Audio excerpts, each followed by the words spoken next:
আজ 28শে জানুয়ারি 2026 বুধবার শ্যামপুর হাওড়া জেলার শ্যামপুর থানা বেলপুকুর এলাকা মহামায়া একজন মন্দির, সে মন্দিরে গরুর গোস্ত রাখা হয়েছে মন্দিরের ভেতরে। কোনো তদন্ত নেই, কোনো কিছুই নেই। এলাকাবাসী সরাসরি নাম দিচ্ছে জিহাদিরা করেছে। আমার এই ভিডিওর মাধ্যমে সবাইকে বলার উদ্দেশ্য যে ভিডিওটা এতটা পরিমাণে শেয়ার করবেন যাতে করে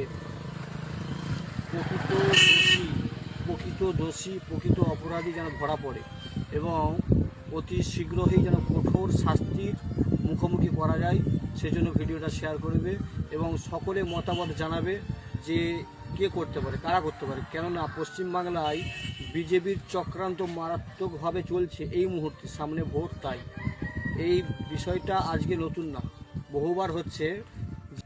মন্দিরে গোস্ত রাখা হচ্ছে, মুসলমানদের নাম করা হচ্ছে। যখন তদন্ত করা গেল ধরা পড়লো কে না, আমার হিন্দু ভাই, অমুক ভাই তমুক ভাই, মুসলিমদের শুধুমাত্র হেনস্থা। অতএব নিজের মতামত জানাবেন, ভিডিওটা সম্পূর্ণ দেখবেন।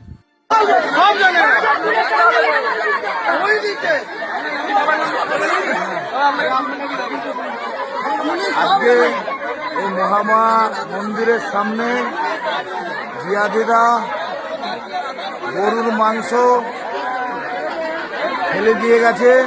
তাই উন্মুক্ত জনতা যতখানা দোষীদের কঠোর শাস্তির দাবিতে জনতা ক্ষোভ প্রকাশ করছে। পুলিশ প্রশাসন তথ্য লোপাটের সব রকম চেষ্টা চালিয়ে যাচ্ছে এবং যতক্ষণ না এই গ্রামের মানুষরা বলছে, যতক্ষণ না কে ফেরিয়েছে তার শাস্তি যতক্ষণ না হচ্ছে, না ধরা পড়ছে, আর এই আন্দোলন চলবে।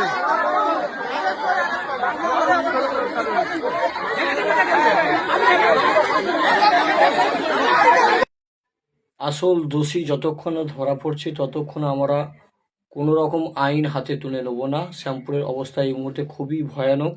বিজেপির ভুল চক্রান্ত চলছে।